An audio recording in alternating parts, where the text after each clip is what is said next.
Every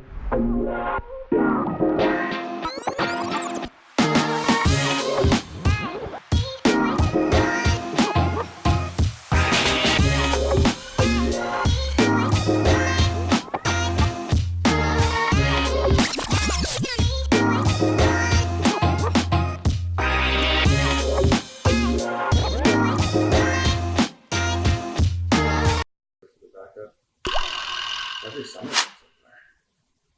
Pretty good. Yeah, it's been really nice. It's been the first summer for LOVT East, so that happened June 1st. So it's been nice having that, but then also it's also my first summer being fully freelance. Oh. I freelance in February. So it's been great. It's been a work summer. Yeah. Not really a chill summer, it's been a work summer. Yeah. But on my own terms, so then it feels more chill, I guess. So. That's true. How's your first summer been freelancing? Amazing. Yeah. There was things that changed maybe in the summer was I started doing a lot more maternity stuff, which was different from my normal just women portrait, which was nice. But otherwise, yeah, can't complain. Between that and the LOVT East, it's been a good summer. You mainly just shoot women, right? Yeah. Is there a reason behind that? Because I was shooting most of my friends first, so I built a portfolio that was like, well, it's all my friends, and then that's just attracted more women. But before that, I was working for a stock subscription company, and I've shot a lot of men. So I'm comfortable shooting men as well. It's just that's how I market myself, and I believe in marketing in a niche. Yeah, that's right. I know some people like to show like a lot of their portfolio, and I like to show just a really tight, close part of it. But I don't say no when people ask me. If they're a good fit, I'm like, yeah, of course we should. Yeah, we tend to show a bit of everything that we shoot for the most part. Yeah, it's been the first year or two, so just getting everything out and then seeing what we like. Yeah, but also you market yourself as like a media service, which is completely different. People, you want to be able to show people a lot of things because you're going to get a lot of people coming to you. Whereas I market myself as a female photographer, that's kind of very much my niche and way in the door. So when people resonate with me right off the bat if they're that client. So, You know, I can show up at the end. Yeah. So I guess especially in Toronto, I guess you don't want to be like all over the place. You want to have like a specific niche, because then like people come to you because you're an actual expert. You're not just good at everything. Yes, that's kind of been the trend, and because there's a lot of photographers here already, and and a lot show different things and have different tastes. To me, it made more sense to narrow down. And then I also worked at an agency for just a short amount of time, and got a glimpse of the marketing world. And I was like, it's very important to how you market yourself. So I was like, I know I need to niche it. That's fair. How's the weather for Toronto? Great. Yeah. No, I don't even complain in the winter. I'm in Winnipeg. So it's like, this is nice. I mean, I bike in November. It's great. Yeah. We got some hot days. Yeah. It was like plus 35. It was really hot. Humid. Really That's what it was. I had to get a dehumidifier this summer because it was so dry. Oh, especially for studio too. Yeah. Oh, well, my studio is pretty good. Really bad. Yeah. It's really hot. But I don't have any sort of like, usually I promote natural light, and because it's kind of small, I don't really, there's now more teams coming in and bringing stuff in, but my warning is you're going to melt because it's basically a greenhouse because it sits facing the sun all day and there is no AC and it's an old building, and to like put AC in there would probably cost me a couple grand. And I'm like, for 2 months of the year, I'm like, sorry, you're going to suffer. Yeah. It's just going to be fulfilled. Keep the doors open. It's not like you're still getting business. Yeah. Exactly. Oh, yeah. I know. Yeah. What's up, everyone? Welcome back to Born to Create podcast, ran by ACF.media, Toronto edition. You're actually our first female Toronto photographer to come on the podcast. Oh, yay. Welcome. You guys can listen to this podcast on YouTube, iTunes, Spotify. Like, subscribe, do all that fun stuff if you'd like. You can also check out the podcast on Instagram at Born to Create Podcast. I'm one of your hosts, Ace Fothergill, 20-year-old photographer, videographer, content creator. I'm still in your shit, Frank. Every single episode. Every single episode, I'm still in it. And a passionate apple pie eater. Yeah, going with that too. Alright, let's go. And this is my co-host. Frank, I'm a graphic designer at Trade, and then I went into more content creation. So I'm a content creator and strategist. Switching it up. Oh, that's what it is. Yeah, Multi-potential. exactly. And here's our guest. She's a photographer, a model, or used to be a model. And she also owns her own studio here in Toronto, the lovely Ashley.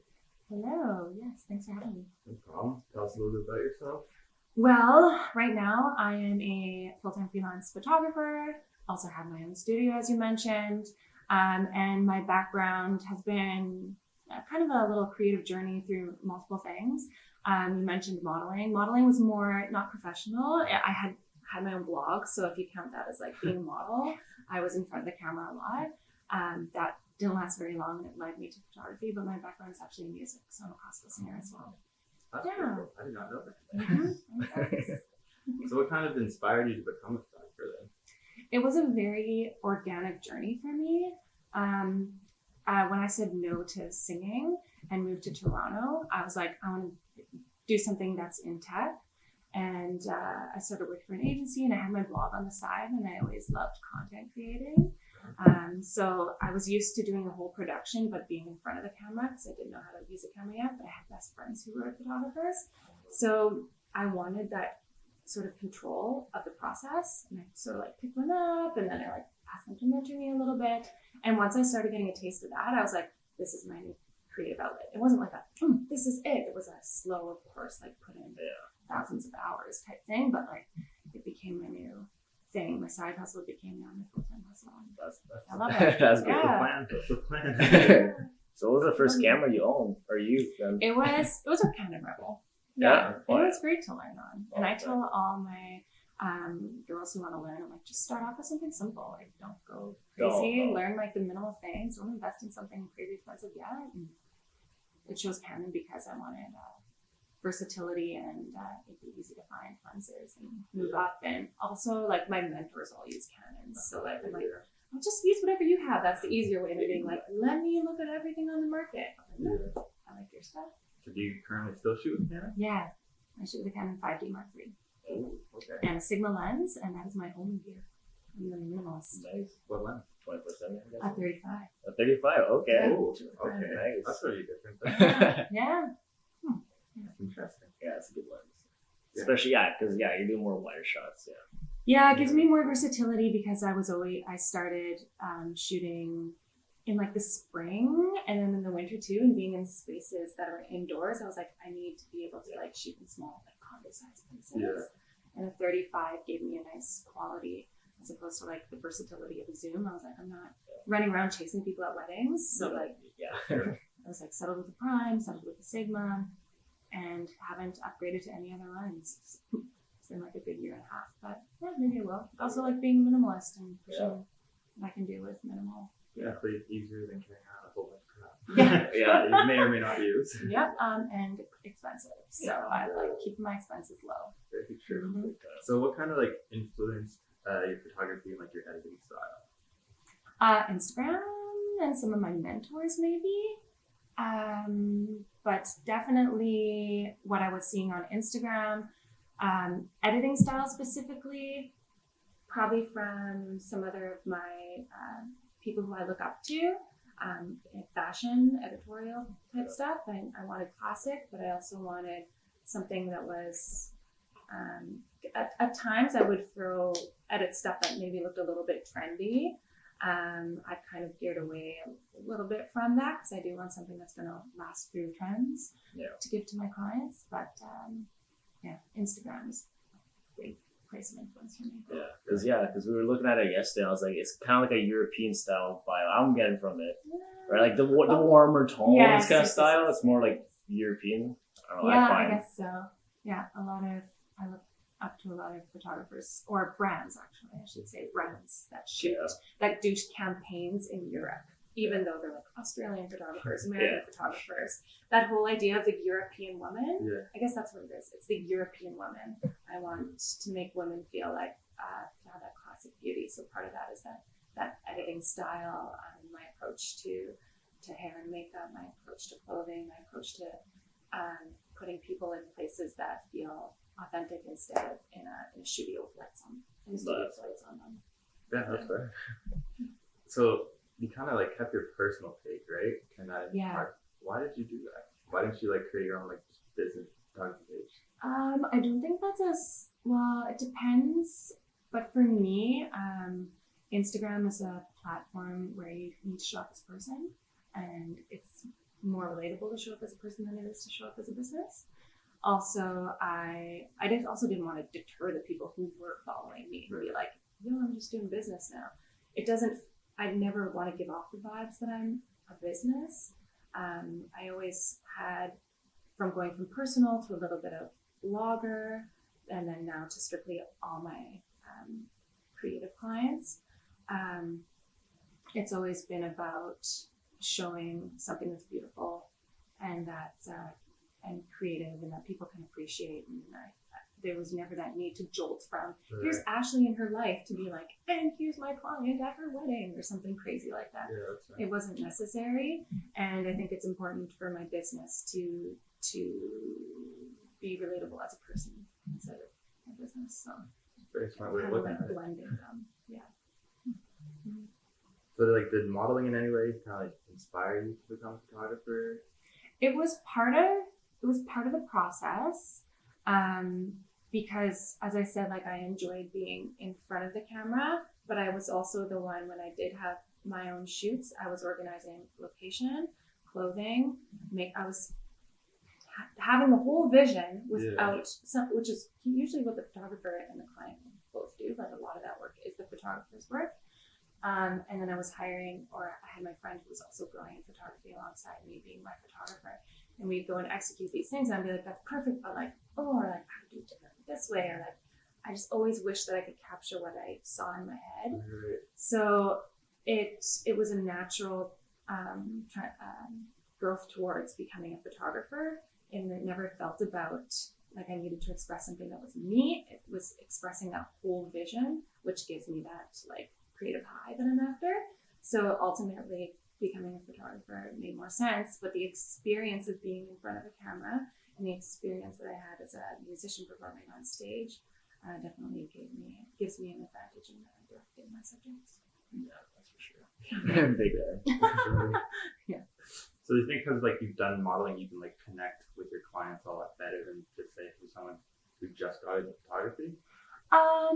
Yes, and I would reframe the word modeling. I would say just being comfortable in front of the camera, or being comfortable in the on stage or in a performance mode. Because to me it was a performance. It was never about like, oh, I need to be so vulnerable in me. It's like, no, I'm being who I want to express. I enter another dimension when I'm in front of a camera because it's not about me anymore. But knowing, having that experience definitely it's an advantage. I can understand, but also not just that. I tell people if they want to become better at like directing people in front of a camera, study your images. Like both have the experience maybe in front of the camera. Go work with some photographers maybe and see what it feels like to be on the other side, so you can relate. So, like a really good photographer, and then also just like study imagery, study. Like I'm always like looking at inspo boards, being what makes that photo magic? How's that pose? What's the theme? What's the thread that's tying all my inspo photos together? How can I communicate that to my subject? How can I trigger imagination so I can get my subject to feel the same way that model's maybe feeling? That's very cool. Seem like someone who's like very passionate about what they do, like absolutely loves it. Yeah, I do. Oh, that's pretty cool. Mm-hmm. Yeah, like even me and him, like we'll try quote unquote modeling for like the shits of it, just like taking our own photos and stuff, like because we kind of run our own personal accounts and like have our business accounts and stuff like that. So always having like content for both is definitely key. BTS shots. Yeah. Oh yeah. Did you ever think of being like more of an art director, or do you think of becoming an art director? So like managing everything but not actually shooting? Yeah, definitely. Yeah. I definitely think that's part of my service that I provide as a photographer with my clients. And I realized that from early on, and I actually have that in my signature in my email. I'm like, I'm an artistic director and a photographer, because I know sometimes, depending on the service, what you're going after for, people want bigger vision, and also working with brands. So I was working with brands when I was a blogger and approaching them saying, this is my vision, and there's, I think, bigger value to being somebody who can like see that whole vision. So 100%, if somebody was just to come up to me one day and be like, we don't need you for photography, but can you help execute, like tell a story a bit more, and like with aesthetics, help us with aesthetics as well, because I'm a huge athlete, so I'm like always, that's really a huge athlete, so I'm like, I would be like, hey, of course, yes, that helps a lot for photography. Big time. Photographers on many roles, like it's almost, it's not enough to say like you're just a photographer. You should like, usually you're many other things, so finding what like your strengths are and tapping into those is what makes you different, is really important. So what makes you like kind of unique and different then? Aside from like what I already mentioned, I guess, just I think everybody brings their own unique experiences to their photography, and I have spent a lot of time as a singer and as a character doing that for a long time in my life. I also spent a lot of my time in Toronto, which I've been here for 3 years now, working at an agency, so working with clients on telling stories for brands. So I understand when somebody comes to me and they're a blogger, and I know their goal for the shoot or objective is to create lots of content. They don't need more than 3 shots of one outfit, for example, or whether they're coming to me as a poet or a painter, and I know that it's important for them to express mood because I'm also an artist. I think I just bring my personal experience to my photography, which I think is everybody's unique skill set. They bring that, and I'm not super young. I'm 30, so I have my whole 20s of experiences that I bring to my photography. Even though photography for me is new, photography is maybe only 2 years for me. It's all those other years that you think like, I didn't think this would like help in photography. It's like, no, it did, and it's what makes you different. Exactly. Every little thing. It's insane. So much stuff, like just even walking down the street can somehow change your life. Totally. In photography, as long as you have eyeballs, like you can be a photographer. Really. Yeah, that's the thing. Like when you start shooting, then that's all you see. Yeah. When you look around, like even like artists or anything, like that's all you see when you walk around. It's like, ooh, that'd be nice. That's cool for this. Totally. Start looking at light differently too. You're just like, when the light's coming this direction, this. Well, it's weird for me now because I'm trying to get into like videography and stuff like that. Yeah. So like even watching commercials to me, it's just like, how are you doing this? Like, what's going on here? Yeah. And then even like watching like Peter McKinnon. Yeah. He went to, I think he was in New York or something, but they basically like, it's a guy who films all the commercials, and he has like robotics, and they're on cameras and stuff, and then you can like physically like have like a glove on or whatever, and like do a random motion like that, and the robot will copy that exact motion to film the commercial. Just mind blowing for me now. Yeah. Watch that stuff. For commercial, it's so cool, those robots. Because the thing is, you can do the same motion or the same take a bunch of times. It's always going to be the same camera angle. So it's only whatever your subjects are, right? So if like you need to go do, let's say, a walk around, but like that's the same exact angle, but it's different people. Like if it's a switch, you can do that. Walk around. It's crazy. Insane. Yeah. That's something I don't know if I'm like, that's like, technical. Like as soon as things get too technical, I'm like, oh, you're kind of losing me. Like tech doesn't get me like how the mechanics of like the camera works and all these other like things. I'm looking at that little thing over there that goes woo, and I'm like, maybe I'll use that one day. I don't know, but like it's kind of scary. Oh yeah. I bravo to you guys for seeing that and feeling inspired by that. I'm definitely like, whoa, that's something that I get really intimidated by. Even like general lighting, I'm like, no, let's keep it simple, guys. Actually, I'm kind of the same way to an extent. Like shooting outdoors, it's nice to have those lights, but just adding like the fill or whatever else. But like I'd rather just feel like all natural. You can do kind of right now, like we normally film with the podcast later.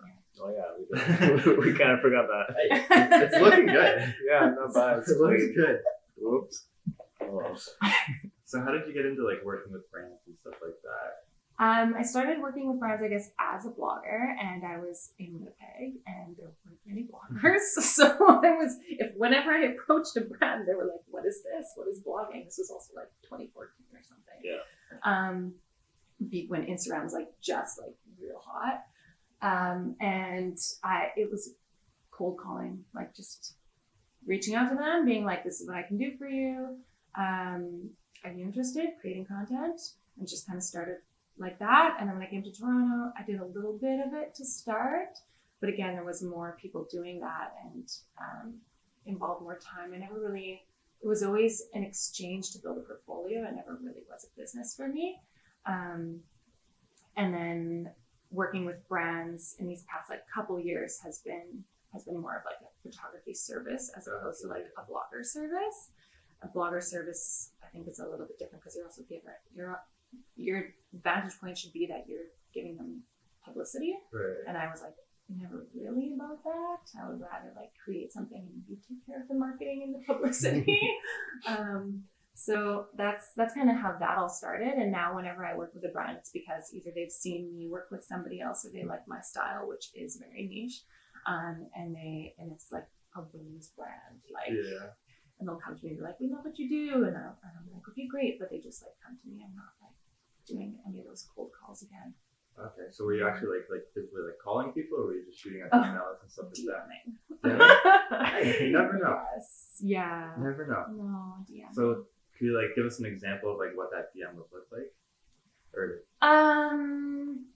it would be something like introducing myself, saying this is what I like about your brand, always complimenting about them, and it wouldn't just be anyone, it would have to be a good fit. It'd have to be something I resonate with. So I would reach out to some spas and some hotels, and because I was doing it as a blogger too, part of my service would be like, I'll post a picture of it and I'll put it on my blog. Right. So of course it has to resonate with my demographic, which was easy because that's just like me. And then I'd say, this is what I was wondering if I could come in exchange for like spending a night and sharing a photo on Instagram. I'd lay it out right there and then, so they don't have any questions. All they need to do is say yes, and don't give them a reason to say no. Like, why would you say no? So that's how I'd approach them, and usually they'd be like, well, okay, or like send an email, or oh, that sounds great. What do we do next? And I was able to do it without doing any contracts. Strangely enough, wow. People, there was no written signatures, nothing. But there's also no money, so it's different when there's not an actual monetary exchange. And you can just be like, well, they didn't show up. I guess we don't get any content. But also like, that's just how I chose to do things then. I wouldn't recommend necessarily doing that unless you're just growing a business. I think contracts are great. And when I was at the agency and we actually had brands, of course, I would like reach out to influencers and be like, and here's the contract, and we need you to send it by this date, and we'll give you this much money, but we're also expecting this, and lay everything out and have communication so clear. So, and like, what does collaborate mean? Some people are like, hey, you want to collab? And I'm like, do you want to pay me? Like, do you expect it for free? Like, tell me straight up. Transparency has always been really important to me, so I have no problem being transparent with brands and with my services as well. Do you still like model a lot? Or like not in front of the camera a lot, or are you just mainly kind of shooting? Not really. A few people have asked about it, and then I had like friends who have brands like t-shirt companies, and they're like, "Hey, do you want to we really like your look?" I'm like, "Yeah, sure, of course, like why not?" But for the most part, I was doing the stuff in front of the camera for me, like I was my own client, right? So I was building my portfolio. It was never a brand reaching out to me, being like, hey, can you represent this? A few of them did when I had my blog, but it was never really, for the most part, people reaching out to me too much. So, And like, where have you traveled for photography, if you've traveled? I don't think I've ever traveled for photography. I haven't. Do you plan on like traveling a little bit for photography? Like, do you mean for both creative and as a job, or strictly as a job? Like, how do you define? For the book. For jobs, no, I've never had to travel. I did plan when I went back home to my family in Winnipeg to be like, I'm going to work trip, and like reached out to some people and was like, how can I get involved with some businesses there and create content with them? But again, that was all my initiative. And yeah, really, it's a lot of work to plan a travel trip when I live in a city where I can already make great money. I'm like, do I need to travel? I think if I wanted to, a lot of photographers, they want to build a presence in LA or New York. Of course, it's important to travel out there, network with people, and or if you're a wedding photographer, like go to like shoot weddings in other places, like you kind of need to. But because I'm not striving for commercial photography right now. I'm not striving for being a wedding photographer or an adventure photographer. I'm really kind of working my clientele here, and I'm not quite sure what's next. I haven't had the need to be like, and you need to go travel. I've been like, no, life's expensive in Toronto, but I'm also making money in Toronto, so I don't know much. That's fair. Yeah. Do you have any future plans then? For traveling? Or like for business the company? Studio? For my life, like goals? Yeah, so the studio obviously has made me be like, okay, well this year you're staying here because I manage the studio. Yeah. I clean the studio. It's my baby right now, so I'm not going anywhere. And I think after that, I can see myself I want to do something that's a little bit less hands-on. So maybe I'll step away from photography a little bit. And maybe do more of that like artistic directing or create a product that I can sell or be an editor to a magazine or start my own magazine or a publication. I'd really love to do a publication. Something that I could do like from Mexico. Like somewhere else that I don't have to be hands-on all the time. And that's just more so thinking of my timeline in life, which is I have Birdie. I'm recently married. Like family's gonna be coming soon. My husband's Mexican. Like I feel like we're gonna run away to Mexico one day. Like I want to plan for my future, and that's kind of. If I was 25, I'd be like, oh, maybe I'll do something else, or I want to travel to New York. But I didn't discover photography when I was 25, so. Where I'm at, that's kind of my plan.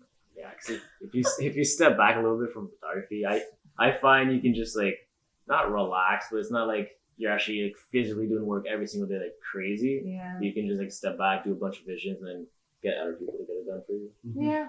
It's like you do more work, but less hands-on. Yeah, and less hands-on. I love the hands-on. I would do that. Same. Like that's where I would love to live. Like working one-on-one, like working with people and getting them to create that magic with you.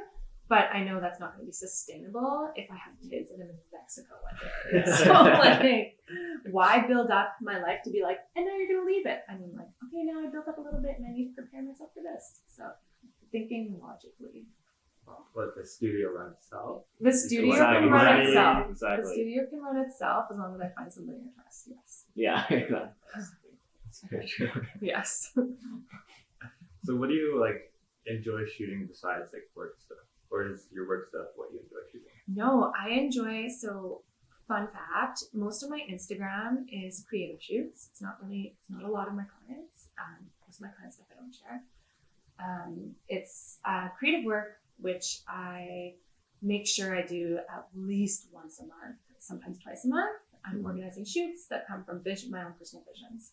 So I'll say I want to express this or do this location. I'll find whoever's going to be my model. Maybe I'll try and bring a brand in. Maybe not, because sometimes that just takes forever. And I'll execute that whole thing. And I'll be like, great, that's my content. That was my vision. And that's what keeps me alive and going. And usually attracts more people of that type of nature. So that's like a good tip too that I always share with people is always make sure you're doing stuff for you, because when you're doing stuff for other people, it isn't about you. You're bringing your own stuff, but at the end of the day, your job is to please that client, and it can be a little.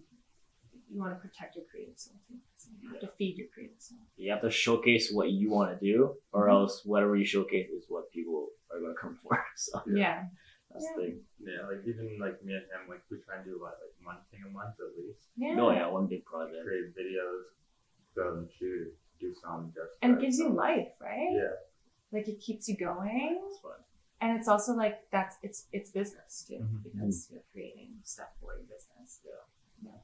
So I know you host like workshops. You host that out of your studio, right? Yeah. Why do you host workshops? So it was actually a collaboration with one of my mentor photographers in Winnipeg. She was running them, and she had this like she would do it within 3 hours. She had a little guidebook, and she was teaching women in Winnipeg, like who were like, I have this Canon Rebel, but I have no idea how to use it, which was like a lot of people, and still a lot of people, and they feel intimidated, and a camera's hands-on. There's so many online courses out there, but like you're not there to like ask those little questions or be like, oh, you just need to hit that button right there. Yeah. Most people can get like easily discouraged. So having the idea of having those like in-person education workshops, I was like, no brainer. Let's bring this to Toronto. Let's do it here. And she came and she did one here. And then I was like, can I run these on my own? I took her manual. I jazzed it up with a little bit of my vibes as well, but it's like the same principles. And honestly, you can find it all online. Yeah. It's just stuff, it's the basics of going through what manual settings are. But it's in person, and also the idea of community experiences is something that's coming back into the real world, being still stuck in the digital world as we are as a society. There's craving for connection and networking, and especially women's events. And the whole women's workshops is just like a combination of all those things. So I started running those in the new year, and had them like once a month. And yeah, it's just a great opportunity for people who feel intimidated maybe, or just don't want to take an online course and want to connect with people in real life and want to ask a mentor. And I can just be like, here's all I know in 3 hours, and be like, and don't be intimidated, just go out there, because I'm self-taught too. And I learned from Monique, and Monique taught, like, I asked her, maybe I sat down with me for like an hour. The rest, it was just like YouTube a little bit and practice. So just being able to be that person to be like, and go create to other women is really fun to do. So I like doing workshops a lot. And of course, it made sense to do them at LOVT Studio. Yeah. But there's a story to LOVT Studio, so I can share that. Another question.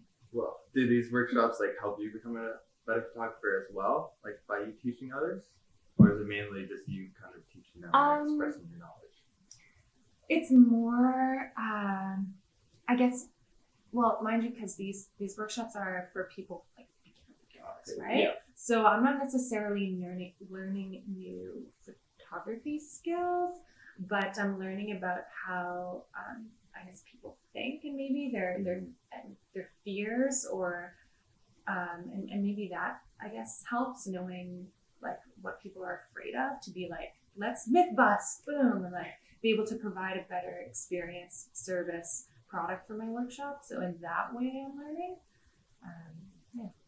Yeah, because I was thinking also, like, when you do all these workshops, there's probably a bunch of little problems, right? The camera's not working, there's this, I don't know. Oh, or right? They bring Sony's, and I'm like, I don't know. Sony. Exactly. So it's a lot of troubleshooting. So you actually, you learn the basics over and over again, which makes you, like, if there's little problems with your camera, you're like, okay, I understand, or if you have to move to Sony. Yeah.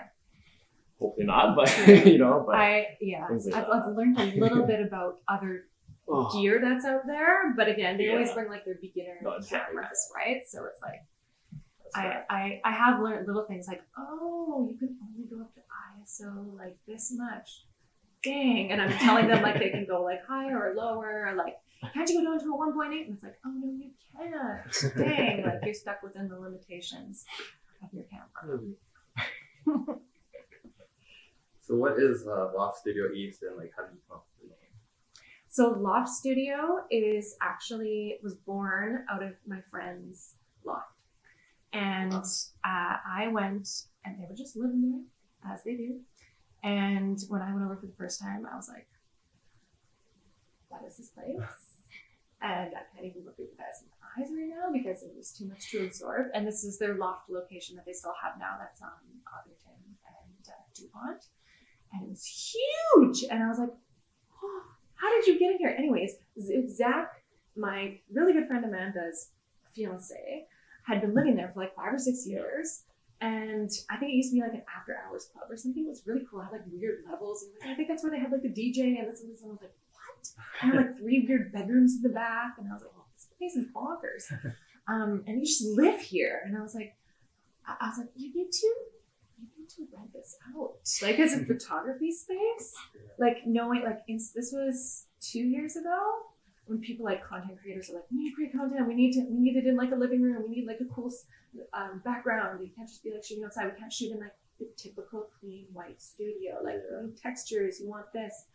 Factory windows. I'm like, nobody's doing this. Like rent it out. And I was just starting to play with my camera too. So they would let me shoot in there all the time.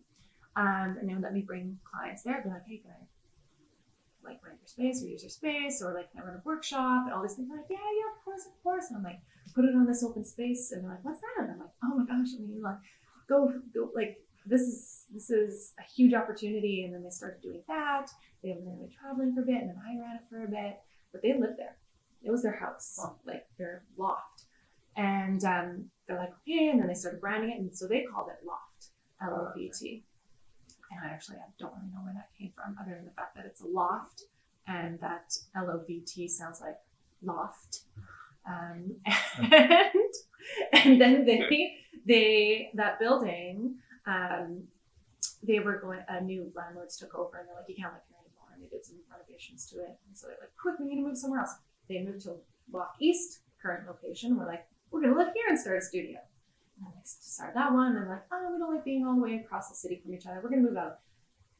At which point they were like, do you want to take over it? I was like, yes, of course I want to take over it. And they're like, I have a really good friendship with them. And they're not in the industry. They just have their space. And they're either like restaurateurs or hospitality or social media type people. And we've always had like a really good understanding relationship. I always had their back. I brought them business, but also like they had my back. So when it came time for them to leave, it was like, it's a no-brainer. Like this space is meant for you now. And I was like, well, do you mind if I keep the name? Like, can I call it LOVT Studio East? And we can kind of like reference each other, like, and we have each other in our own bio descriptions for the studios. And if somebody inquires about the other one, it's like, great, go. Like we have these properties to choose from. We treat people the same. We charge the same. And the aesthetic is, or the principle of the business is, come to a studio that is a typical studio. It's a hard loft, and it's set up like a living space. That's pretty cool. That's just the principles. And we each have our own aesthetic. So next time we gotta shoot there. Yeah, you really do. For sure. Yeah. Do you guys like change up the settings here and there, or do you guys They're always kind of keep the? Yeah, so they kind of always add and take away. Yeah. So then now they have 2 in that building. They took another like really heavy one, like really boutique-y, like half the size of this room, and it's just like super simple. They charge less. It's just like a couch and like a mini kitchenette sort of thing, and do they switch up the things? Sometimes they will, furniture will be old. They're more of like their aesthetic. What is their aesthetic? It's more collective. So it's like a bunch of different things. And then like it's like super antique with like super mod, like glam with like, again, super like old feeling. So it feels like very eclectic. It's very eclectic, bohemian. And rustic almost. And then I was like, I wanted to narrow down mine specifically for like more mid-century bohemian, just because that was like always my personal dream for aesthetic. So that's why I chose to decorate my place my way. But yes, I do plan on switching it up. And I have my bathtub and my storage unit are currently filled with like new furniture pieces. So I could take the old furniture out and like bring in new furniture, because a lot of the people who come to use our spaces are bloggers. So they want, this is me hanging out in like this cool room on this couch, but like they can't come and sit on that couch all the time. We want to switch up the couch, the rug, the paintings, or the dining room table, or stuff like that. So that was fun. That's pretty sweet. That's sick. So kind of, how did you know it was the right time? Or is it just like out of the moment type of thing?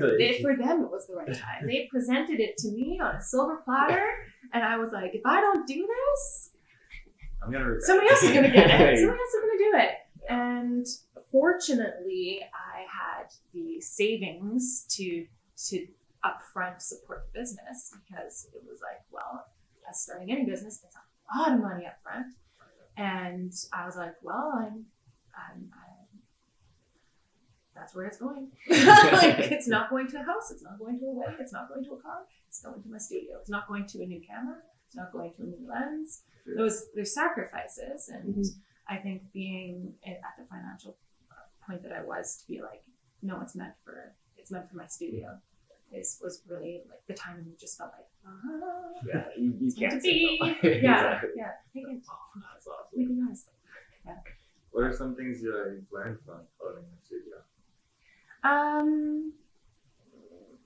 Owning the studio, communication, consistency, and transparency, or just being really clear, standing by your guns. I really like that as a studio.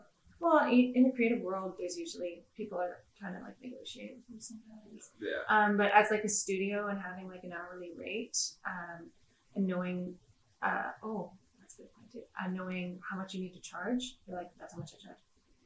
No negotiating. Whereas photography, sometimes I can be like, well, if it's this type of event, I'll charge a little bit more, or like, oh, it's just this, I'll charge a little bit less than what I would normally. And usually I can be a little bit more flexible. Studio, it's like, no, and people get that. But also running a business, like, aside from running your own personal business with a camera where you're just charging for a service, the studio is more of a product service, because your hard expenses are like the rent, like it was like snap together. You got to do business. You have to do numbers. You have to do accounting. And all of a sudden it was like, okay, it's important to do accounting now. Whereas before I was like, well, I kind of make this much money, and I was very loosey-goosey about it. And now I'm like, nope, keep track of everything. Keep track of everything. Save all your money. You are poor. And I'm like, okay, yep, I like this. This business school 101. Start a business. It will snap you into gear pretty quickly. Big time. Yeah, and it's not about you, right? Whereas photography is like, it's about me, really. It's like, the studio isn't about me anymore, even though I'm the only one financially involved in it. It is about everybody else is on the line too, all my clients, my landlord. Like, there's a lot on the line. So I have one question. So when you do shoot, because I know you shoot more natural light, do you shoot more backlit? I have a lovely relationship with backlit. Yeah. Not the same boat. Yeah. It really depends on like where it is, or like if you're feeling your settings that day, or like what's bounce, if there's some room for it to bounce. Oh yeah. Usually in a room, like I wouldn't shoot you this way, it'd be too much. There's not enough coming and reflecting off of you. Whereas if it was outside backlit, it's a little bit different. But yeah, no, I prefer to find the window and use that window light. Or a nice side red lighting. Nice. Or bouncing some, sometimes I use a reflector. I want to get V-flats, because I find like those are nice to have. But I've experimented maybe twice with lights before. And I was like, not even my aesthetic yet, but I know I'll get there someday. That's fair. Yeah, because like I know a lot of like videographers, and they always shoot backlit, right? Because that's how they do it. They shoot backlit, really, and then they bounce. Oh, the guy I know, they like to because shoot it's more backlit. cinematic. So it's backlit, but what happens is he has lights in front. Yes. So the sun's always in the back or on the side, but he always like lights it up or reflector in the front. So it's a nice clean light. It's not too overpowering, right? Because if it goes up and down, it's easier to control this side. And then the backlit, you get a nice like hairline. Yeah, That's what they go for. Yeah. So I've been trying to shoot more of that style, just to like get that like cinematic vibe. It's tricky. Because usually I've been trying to do it all the time. Exactly. And it's moving quickly, right? Yeah. He's been trying to do it all Toronto. Yeah. And I've like tried to do it. I'm like, no. Outdoors or indoors? Well, because we've been doing it with lights too. Like I was trying to do more of like, not like, because I hate flat light. It depends. It depends what you shoot. Like if you're doing more like headshots, then it's beauty shots that need you. but I like shape it. So it's more of like there's more character, there's more dynamic range, like something going on. Yeah. So I like to do like some side lights so you can actually see like the body, like the contrast, like a 2-to-1 ratio kind of thing. So that's why I like to go like backlit too. I don't know. Trying different things out. Where have you found any like good spots in Toronto? Typical stuff. That's the Distillery District. Okay. Walked up and down Queen Street, 13 kilometers one day. It's stupid. And then we've gone to like the CNE, so we haven't really done too much. Okay. We've just been busy. Yeah, you've been working. You've Yeah. been playing too much. You didn't shoot in like the financial district? Not yet. No? That would be a place where you could explore before the sun gets too low, because the buildings are too tall. Yeah. So like that magic hour isn't between 6 and 7 when it would normally be on the beach 6 or 7 p.m. It's a little bit higher, and on a weekend when it's like less busy, popping into the financial district, and then because there's like these strong shadows from the buildings, and then whenever light is left, you might have some luck playing. We're on Saturday off, so yeah, because we've been shooting a lot in here as well. A couple shots here and there. Like, I mean, we're in Toronto. I don't know why we're doing it, but we got a couple nice ones. It was more for the podcast, and then we have the ferry right across for Toronto Island, so we might do that for sunset, brightness, skyline or something. Yes, I would say definitely check out. It's really good. Yeah, you can't not do it. No, you need to. It's beautiful, both on like that side, and then I prefer I prefer Ward's Island. Yeah. But you can still go to like Hamlin's Point and check it out too. definitely need to check that out. Yeah. So what's next for you in your business? I mean, I kind of mentioned what I was thinking, but nothing. Fall's coming up, so I probably will like change out the scenery. As I said, I have a couch waiting in the bathtub for me. I'm gonna bring that out. I'm gonna buy some other things. I have like a vision. I just need the checklist of like where am I gonna buy that. And then for photography,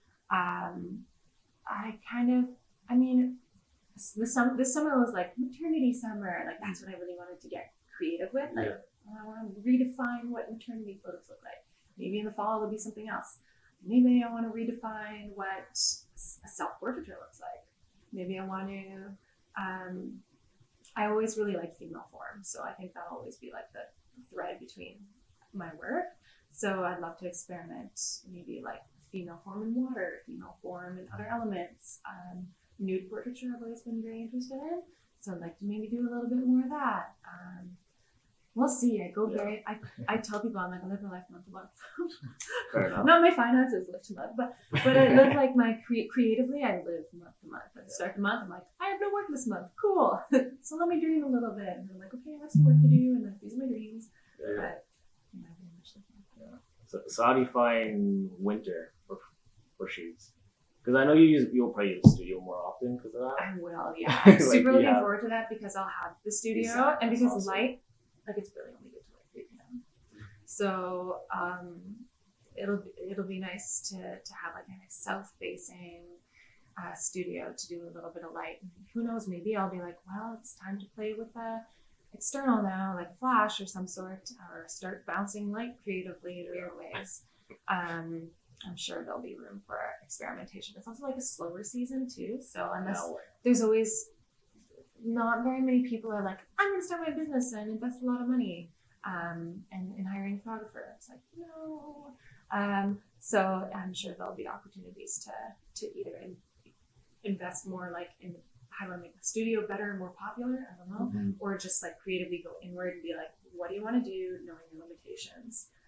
Do you want to like grow and like add something else, like make lighting, like start learning something new, or do you want to kind of work with what you have but also just try something different?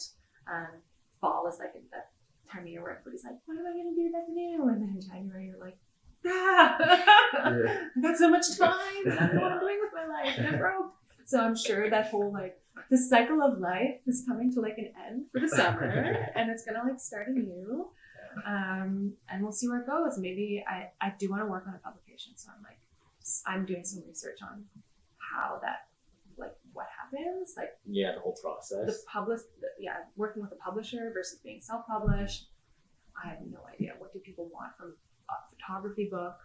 What working with poets? I'd like to work with poets on doing photography and poetry.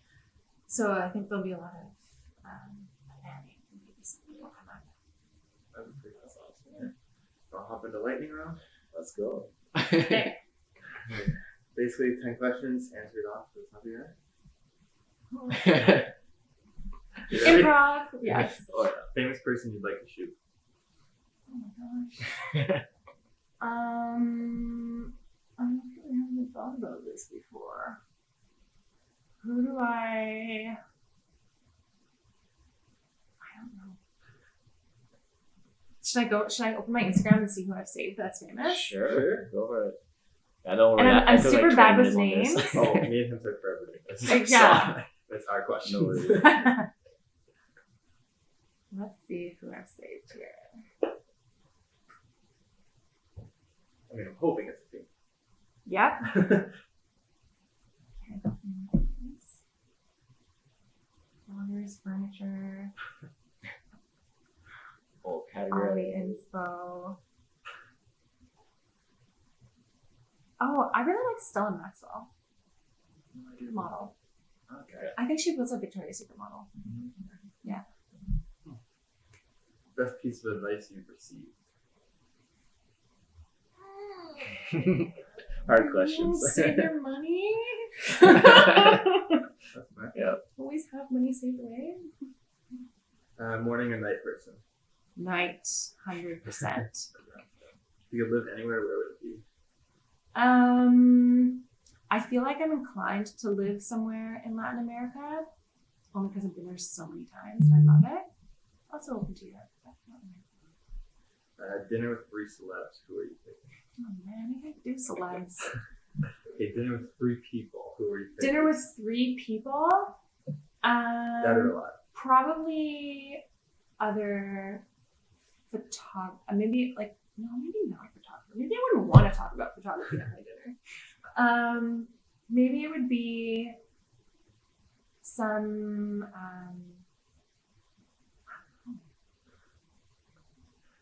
Tough questions. that is a tough question. I would want to have dinner with my friends. There you go. That works. There you That I works. would choose my friends over somebody I don't know. Someone we had was like, we're going to Ramsey, get a nice cooked meal. I was, at the same time, might as well. That's a good idea. That was a smart That's one. I was clever. like, Yeah, no, I'd rather hang out with my friends. Best learning experience so far. Learning experiences. Other than like working on my learning from experience doing photography, probably working at an agency because I had never really worked for anybody other than sadly a restaurant before that. I was always either like a singer and worked in the music industry, or in the music industry as a singer, or I worked at like restaurants and hospitality. So when I worked for an agency, that was my first connection to people in creative industries, and being around other people who are creative, or like marketing people, or copywriters. I was like, wow, cool, and I just soaked it all up, and I was like, oh, this is so amazing. So huge learning happened here in Toronto. Pretty cool. First thing you'd buy if you won $1 million. First thing I'd buy? I don't know. Probably some more gear.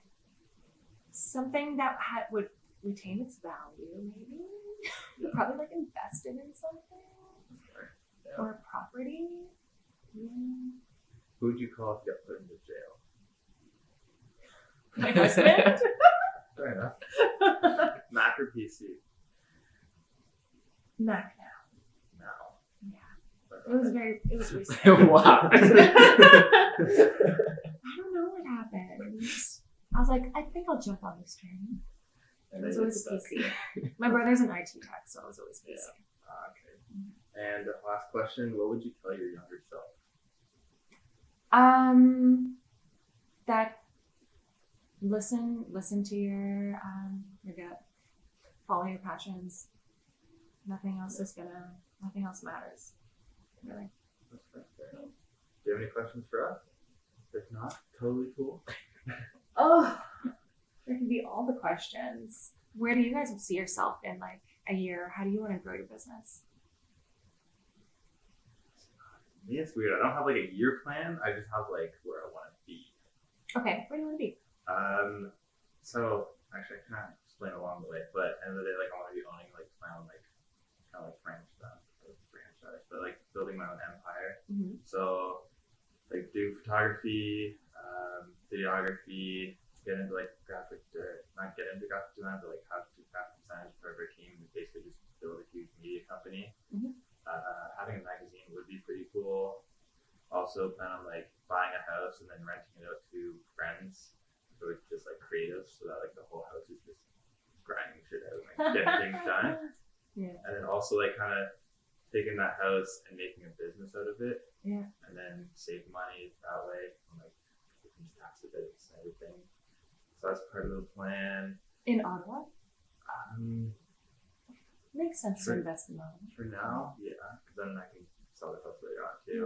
Also, kind of want to get like my own studio, Mm-hmm. and kind of do something similar to yours, but I want to have like almost like a warehouse or like a strip mall type of thing, Mm-hmm. and then have like different sections for different stuff. So like one of them could be like a kitchen set studio, and then like a bedroom studio, or like an IKEA access style. studio. So like kind of like IKEA style stuff, and then kind of rent those out, use them for like my own brand shoots and stuff like that, or client shoots and stuff like that. Yeah. So yeah, it's kind of lame. Sweet. Makes them matter. Yeah. I like that. You? Oh man. Yeah. Well, I have the contract agency style I'm going with right now, and we're building our own business going on for that. But I don't know. Mostly just like expand into Montreal and Toronto as well. Because yeah, I can build my business in Ottawa, but you can only do so much until like you get tired. You like creatively tired as well. And because I speak French, I can go to that Montreal market like crazy. Yeah. So I can get that in Toronto, and then just like more of a content strategy but for businesses. So I can bring in all that strategy into it, like our director, and like plan everything out Yeah. as well. Strategy is super important. It's very, you end up having to go backwards if there's no strategy. Creative teams like, am I all of a sudden providing strategy for you? Like then it gets messy. So that's why I like to do strategy. So like every time if I'm doing like clients or like yearly contracts or something like that for content, I usually like do like strategy meetings so I can actually know exactly what they're looking for. And once we're on the same page, I can do like meetups in between, just so like we're on the same page, or if there's things that needs to be changed, and go like that. Just so there's a solid structure. It's not just like, well, let me just shoot stuff. Let's hope it's good for you guys, right? Yeah. It's like agency style, right? Yeah. Yeah, that makes sense. Last question. What are the things from your background and experiences that you bring to what you currently do today? Maybe some that you haven't realized, or some that you're definitely like, yeah, that makes me different, that makes me unique. Oh god. I didn't even think about this. There we go. Yeah, sure. So I was always in like the art section, like painting and like drawing. So I went to high school that was like a specialized high school. So I would do I had an art class every single day for 4 years straight. Yeah, and like we do like projects and trips to Montreal and things like that all the time. And then from that, I love to do graphic design. So I did 3 years at Algonquin for graphic design, graduated from that. And in between that, I was doing a lot of airbrush. It's like old school graphic design. So you know, like is that a platform? So it's like, you know, when you do graffiti, Yeah. like with spray cans, it's like that, but it's a little like aerosol gun that you can put paint into it, and you can finally do details. So let's say hockey helmets, like the designs on hockey helmets, like all those little things are flames on cars. Yes. Those kind of little details. You're doing that. I was doing that for On a bit. what?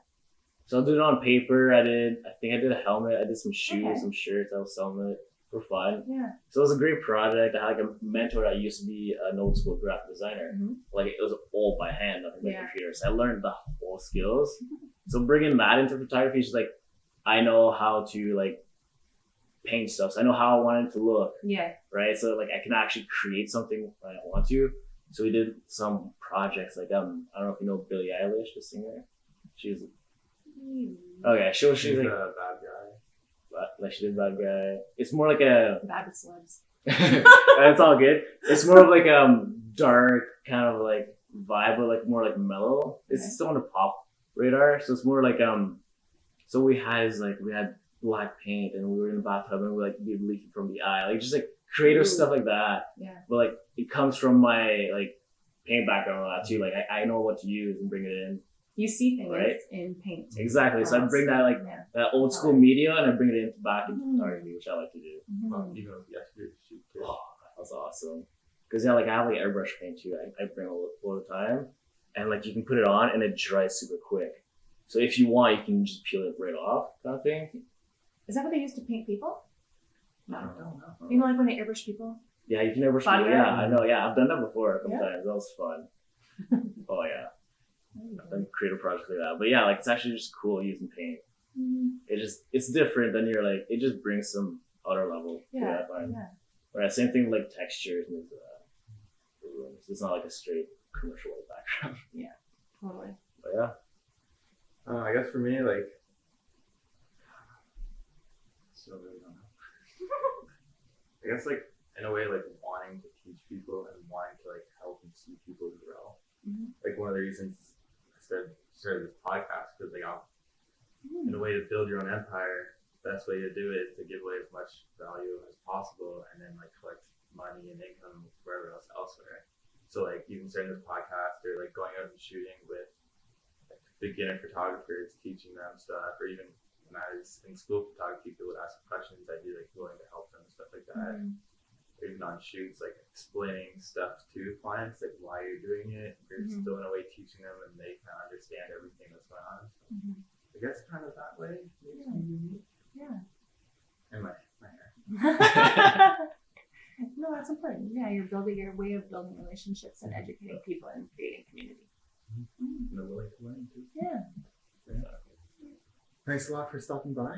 My Yeah, pleasure. time Thank you out for of your day. having me. This was my first No worries. podcast. There you go. So it's been a pleasure and an honor. Awesome. Thank you guys for stopping by, listen to this episode. Stay tuned for upcoming topics. Stay tuned for guests. If you guys want us to have any guests on or talk about a certain thing, do let us know in the comments below, or shoot us a DM at Born to Create Podcast. Check out my Instagram at acf.media.